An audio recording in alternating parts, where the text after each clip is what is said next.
नमस्कार, आप देख रहे हैं सी न्यूज भारत में हूं आपके साथ ज्योति अरोड़ा। वक्त हो गया है न्यूज बुलेटिन का, जिसमें हम उत्तर प्रदेश के साथ साथ मध्य प्रदेश और बिहार की भी खबरों को जानेंगे विस्तार से। तो आइए निगाह डालते हैं इस वक्त की बड़ी खबरों पे।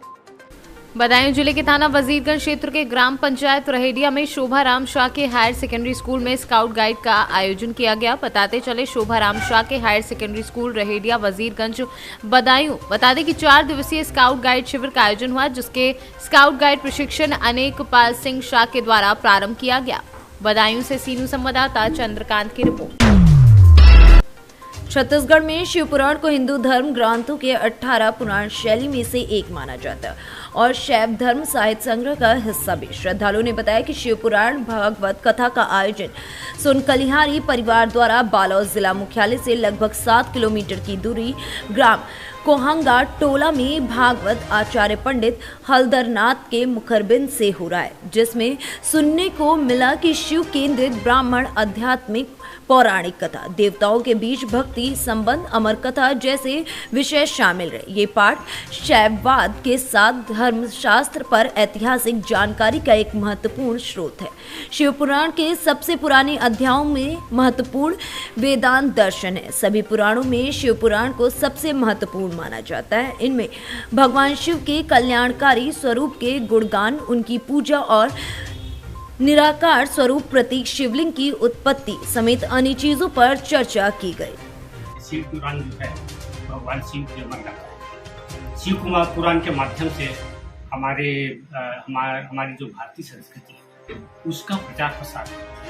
भगवान शंकर ने क्या किया और भगवान शंकर कौन है, इसके हमारे धर्म ग्रंथ में इनका क्या स्थान है, इसका बहुत विस्तृत रूप से यहाँ इस मंच के माध्यम से किया। सोनकलहरी परिवार के द्वारा आयोजित जो आयोजन है वो आयोजन है जो इस अंचल में एक तरह से पहली बार हुआ है।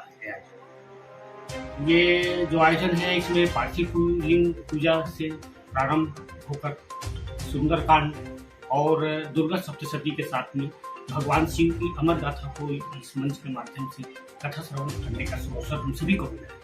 इस मंच में बालोद के हमारे गांव ही नहीं, कोहमतुल ही नहीं, आसपास के गांव के लोग और बालोद शहर से भी लोग, हमारे पूरे परिवार के लोग आए हैं। महाराज जी ने कथा पहले दिन तो चंचला कुंडुका का कथा सुनाई, उसके बाद में सती विवाह का, उसके बाद में शंकर पार्वती विवाह का आयोजन हुआ, फिर गणेश जन्म और फिर आज गीता का आयोजन हुआ और हवन लेके बहुत अच्छा लग रहा है। हम लोग का भगवान की विशेष कृपा है कि हमने इसी भावना। बालोद से सी न्यूज संवाददाता खिलावन चंद्रकार की रिपोर्ट। हमीरपुर जनपद के थाना जलालपुर के अंतर्गत चोरों के हौसले बुलंद। पिछले 2 माह में दर्जनों चोरियों को अंजाम दे चुके हैं शातिर चोर और जलालपुर पुलिस चोरों के सामने नतमस्तक है। बात करते हैं ग्राम ममना की, जहां बीती रात चोरों ने आनंद पासवान के घर से एक नई मोटरसाइकिल और जेवर उड़ा ले गए। शातिर चोर वहीं गांव में सुरेश के घर से भी हजारों का सामान ले गए हैं।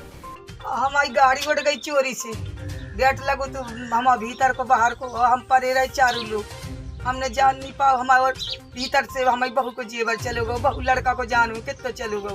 मोटरसाइकिल नहीं है, मोटरसाइकिल नहीं है, अब वो उठाई जाती है, किससे नहीं चुप पाई होगी। अब 1 साल भी भाई है, 10 महीना चलाई। एक चोरी और हुई है, एक चोरी और भाई ये की विश्वकर्मा लोहार की भाई ये सुरेश की, वो को चलो गो, वो जेवर उसके बस का से यहाँ बाहर गाँव मिली। ये तैसे चढ़े पट्टी से हैं, पट्टी से चढ़े हैं।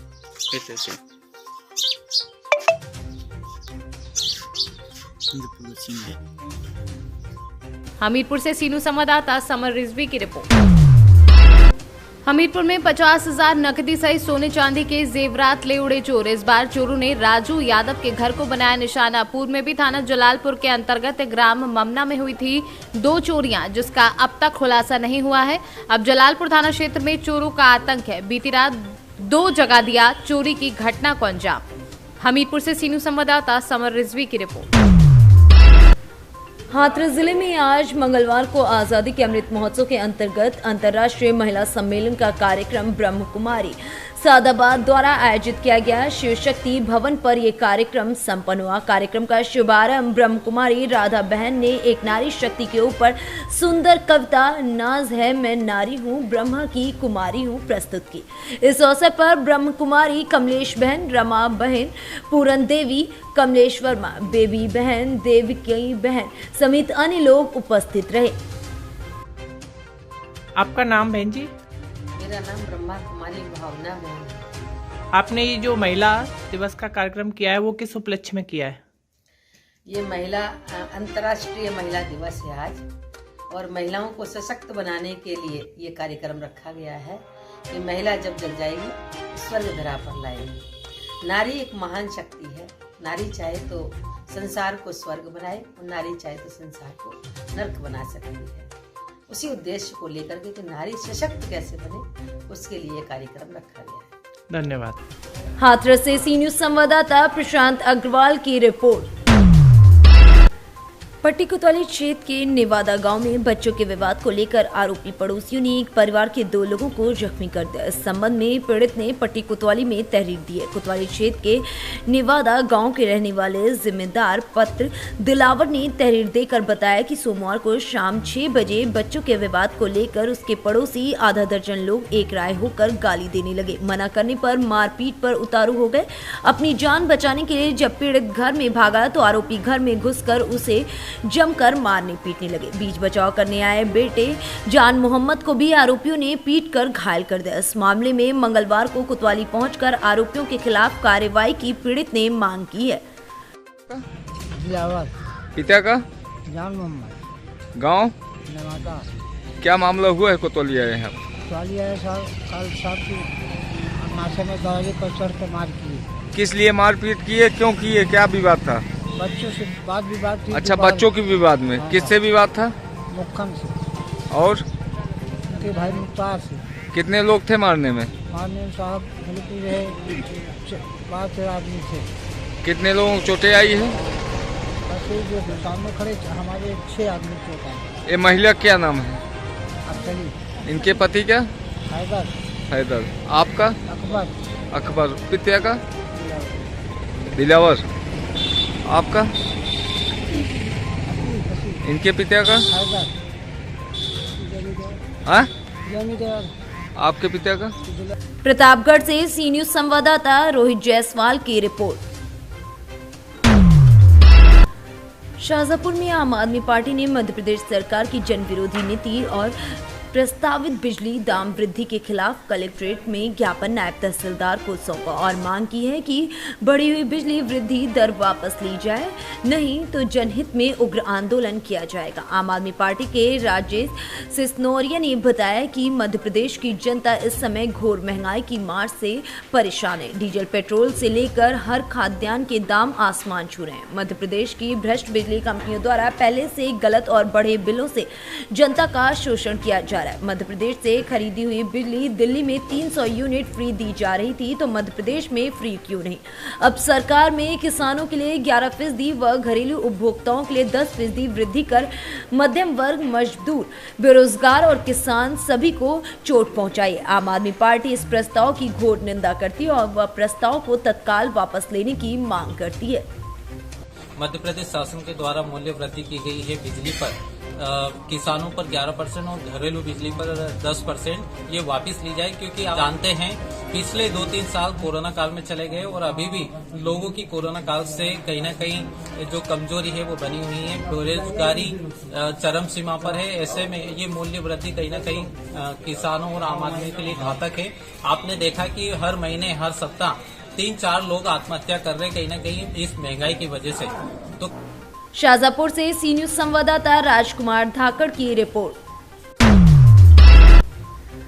6 मार्च 2022 को सहारनपुर जिले की बेहट तहसील के ग्राम सुंदरपुर में अखिल चौधरी के आवास पर आयोजित कार्यक्रम में प्रदेश उपाध्यक्ष कान सिंह राणा तथा प्रदेश महासचिव विनय सिंह राणा की उपस्थिति में जिला अध्यक्ष विजयेंद्र सिंह राणा द्वारा युवा जिला अध्यक्ष अखिल चौधरी तथा बेहट तहसील के युवा तहसील अध्यक्ष अनुराग सैनी तो मुजफ्फराबाद ब्लॉक के युवा ब्लॉक अध्यक्ष देवेंद्र राणा को मनोनयन प्रमाण पत्र देकर मनोनीत किया गया तथा इस मौके पर क्षेत्र के सैकड़ों किसानों ने भारतीय किसान यूनियन यूनियन भानु की सदस्यता ग्रहण की। इस अवसर पर क्षेत्र के सैकड़ों लोग उपस्थित रहे। कार्यक्रम की अध्यक्षता ध्यान सिंह सैनी सरपंच ने की तथा कार्यक्रम का संचालन जिला उपाध्यक्ष विकास राणा टपरी तथा प्रमोद प्रधान द्वारा किया गया। प्रदेश उपाध्यक्ष कान सिंह राणा ने सभा को संबोधित करते हुए किसानों की कई समस्याओं को सामने रखा और सभी कार्यकर्ताओं को एकजुट होकर दोनों के हित में कार्य करने की अपील की। उन्होंने सिंचाई के लिए किसानों की बिजली फ्री हो, इसके लिए राष्ट्रीय अध्यक्ष भानु प्रताप सिंह के द्वारा किए जा रहे प्रयासों पर चर्चा की।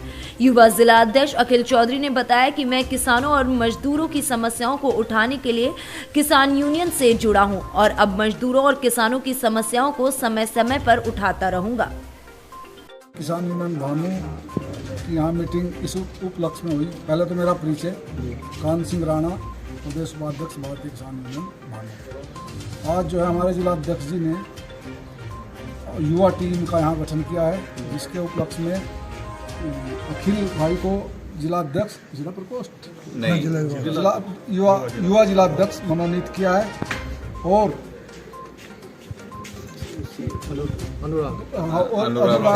अनुराग सैनी को तहसील अध्यक्ष। दूसरे कौन है? देवेंद्र राणा को ब्लॉक अध्यक्ष। मेन हमारा पर्पज ये था। और दूसरे हमारा जो किसान यूनियन भानु है संगठन, ये 22 राज्यों में काम कर रहा है। हमारे जो राष्ट्रीय अध्यक्ष जी हैं माननीय भानु प्रताप जी, वो एक निहायत ईमानदार आदमी है और उनकी कार्यशैली आप लोग देखते ही हैं किस टाइप की। वो किसी भी किसान की समस्या बड़े पुरजोर से उठाते हैं और उसका निस्तारण करते हैं। अगर उनकी बात कोई अधिकारी नहीं मानता तो वो प्रशासन की ईंट से ईंट बजा देते हैं। वो अपने किसान भाइयों के लिए तन मन धन से दिन रात एक किए हुए हैं। अभी उन लोगों ने किसानों का जो है बिजली का बिल माफ़ कराया, आपने वीडियो भी सुनी होगी। मुख्यमंत्री जी कई बार उनका ज्ञापन लेने उनके जहाँ मीटिंग थी, अनशन किया था उन्होंने, हमारे प्रदेश अध्यक्ष जी ने वहाँ मौके पर पहुँचे डिप्टी सीएम और एसपी बघेल जी पहुँचे हैं। उनके इतने प्रयासों से आज किसान को जो है एक आशा की किरण दिखाई दी। भारतीय किसान यूनियन भानु ही एक ऐसा संगठन किसानों को दिख रहा है कि जो ईमानदारी के साथ कार्य कर रहा है। और वो साथ साथ हमारे राष्ट्रीय अध्यक्ष ये भी कहते हैं मेरी या कोई भी एजेंसी से जांच करा लो, मेरे पास अगर कोई अवैध संपत्ति हो तो मुझे जेल में डाल दो। ये उनका मुख्य डायलॉग है। अब मेरे जिला अध्यक्ष जी जो हैं कुछ कहना चाहेंगे। मैं जिला अध्यक्ष एक मिनट नाम बताओ अपना। क्या नाम है आपका? मेरा नाम अखिल चौधरी जी। अखिल जी, आज जो आपको जिम्मेदारी दी है, अपनी जिम्मेदारी कितना खड़ा होते हैं आज तो मुझे जिम्मेदारी मिली है जी। आज से मैं कार्य करना शुरू करूँगा जी, अपनी किसान यूनियन के लिए जी। और किसान यूनियन के लिए हर वर्ग के लिए संघर्ष करूँगा, हरदम संघर्ष करूँगा, 24 घंटे संघर्ष करूँगा अपने किसान भाइयों के लिए, अपने मजदूर भाइयों के लिए। जहाँ भी उनका शोषण होता होगा उसके लिए मैं हर समय हर पल तैयार हूँ।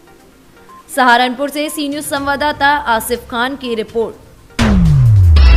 रूस और यूक्रेन युद्ध के बीच फंसे शहडोल जिले के बुडार निवासी 2 छात्र मयंक एवं ऋषिकेश त्रिपाठी जो यूक्रेन में MBBS की पढ़ाई कर रहे थे, वे अभी सकुशल अपने देश भारत और शहडोल जिले में अपने घर बुडार पहुंच चुके हैं। परिवार में खुशी का माहौल है।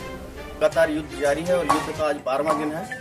और हमने अभी कुछ दिन पहले अपने चैनल पर खबर दिखाई थी कि हमारे शहडोल जिले के बुढ़ार नगर के 2 छात्र जो कि यूक्रेन में MBBS की पढ़ाई कर रहे थे, ऋषिकेश त्रिपाठी और मयंक त्रिपाठी, जो कि वहाँ चेकोस्लोवाकिया के लिए निकल चुके थे, आज वो सकुशल अपने गृहग्राम बुढ़ार पहुँच चुके हैं। तो आइए हम उनसे जानते हैं कि वहाँ युद्ध की स्थिति में क्या हालात थे और वो किस तरीके से वहाँ जब रूस ने फायरिंग चालू की, बमबारी चालू की, तब वो कहाँ किस स्थान पर सुरक्षित थे। जी, मैं ऋषिकेश त्रिपाठी, मैं विनित स्थान में रहता हूँ यूक्रेन में। वहाँ पे जो स्थिति थी बहुत ही खराब थी। सारे बच्चे काफ़ी दर्द भरे माहौल में थे और काफ़ी डरे हुए थे। वहाँ पे ऐसी स्थिति हो गई थी कि खाने को पीने को कुछ भी नहीं बचा था। सारे बच्चे बंकर्स पे जा रहे थे, वहाँ पे बमबारी लगातार हो रही थी और कब क्या हो जाए किसी को कुछ भी नहीं पता था। वहाँ फर्स्ट ईयर सेकेंड ईयर सारे बच्चे थे, हम तो सीनियर थे, हम फोर्थ ईयर में थे, हम सारे बच्चों को संभाल रहे थे। हमारा ये काम था कि हम जितने हमारे से छोटे हैं उनको जल्द से जल्द सेव किया जाए और फिर हम अपना योगदान निभा रहे थे। हम सारे जितने दिन में कम से कम 12 से 13 बार बंकर जोन में सारे बच्चे जाते थे। बंकर जोन ऐसा जोन होता है कि हमारा फ्लैट होता है, उसके जो एकदम नीचे बेसमेंट होता है, शेल्टर प्रोवाइड की जाती है, तो वहाँ पे हम सारे बच्चे आते हैं। वहाँ पे कुछ भी नहीं, सभी बच्चे अपनी हिम्मत पे, अपनी साहस पे वहाँ से अपना खाना पीना वहाँ पे तो बॉर्डर के पहले तक यहाँ पे कोई भी सुनते, सारे बच्चों की जो साहस था नहीं, उसके कारण सारे बच्चे अपनी हिम्मत दिखा के, सारे हौसला दिखा के बॉर्डर क्रॉस किए और सभी ने अपने तरीके से बस प्रोवाइड करवाई।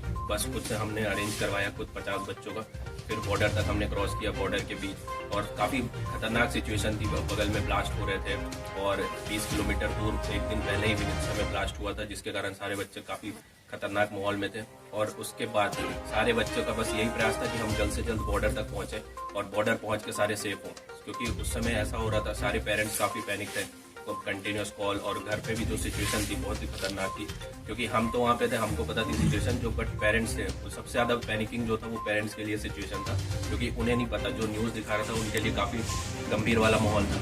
उसके कारण बच्चे और भी ज़्यादा पैनिक हो रहे थे। और जैसे ही हमने बॉर्डर के लिए क्रॉस किया, वहाँ पे हमने बस खुद से किया, 50 बच्चों की बस करी, हमने पैसे खुद अपने जेब से वहाँ से लगाए। यहाँ बॉर्डर के पहले तक सारे बच्चों ने अपनी एकजुट होकर, सारे बच्चे यूनिटी दिखा के बॉर्डर क्रॉस किए और जैसे ही बॉर्डर क्रॉस किया वहाँ पे हमारी। शहडोल से सीनू संवाददाता रजनीश शर्मा की रिपोर्ट। संत कबीर नगर कोतवाली खलीलाबाद के काटे चौकी के अंतर्गत ग्राम खमरिया के सिवान के कुएं से एक महिला का लाश 7 तारीख को मिला। ज्ञात महिला के आसपास के लोगों को पहचान कराई जा रही, लेकिन पहचान नहीं हो पाई। अज्ञात महिला के शव पर नीले रंग का सलवार और नीले रंग की कमीज है, इसकी पहचान अभी तक नहीं हो पाई है। महिला के शव का पंचनामा भरकर पोस्टमार्टम के लिए भेज दिया गया है। कोतवाली थाना प्रभारी विजय नारायण प्रसाद, प्रभारी चौकी कांटे उप निरीक्षक हरीश तिवारी समेत अन्य लोग घटना की जांच में जुटे हुए हैं। जनपद संत कबीर नगर के चौकी कांटे अंतर्गत एक गांव खमरिया है, जहां पर खेत के बीच में एक कुएं में एक महिला का शव बरामद हुआ है। गांव वालों की सूचना पर यह सूचना सबसे पहले चौकी कांटे को प्राप्त हुई, जिस पर इनके द्वारा देखा गया तो वहां पर एक महिला का शव बरामद हुआ है। इस संबंध में चूंकि अभी शव की पहचान नहीं हो पाई है कि ये एक अज्ञात शव है, इस संबंध में पुलिस द्वारा प्रयास किए जा रहे हैं कि शव की तत्काल पहचान कर ली जाए और थाना स्तर से पंचायतनामा किया जा चुका है और शव पोस्टमार्टम के लिए मोर्चरी में दिया। धनघटा से सी न्यूज संवाददाता रमेश चंद की रिपोर्ट। इस बुलेटिन में फिलहाल के लिए इतना ही। देश दुनिया की तमाम बड़ी खबरों के लिए आप देखते रहिए सी न्यूज भारत।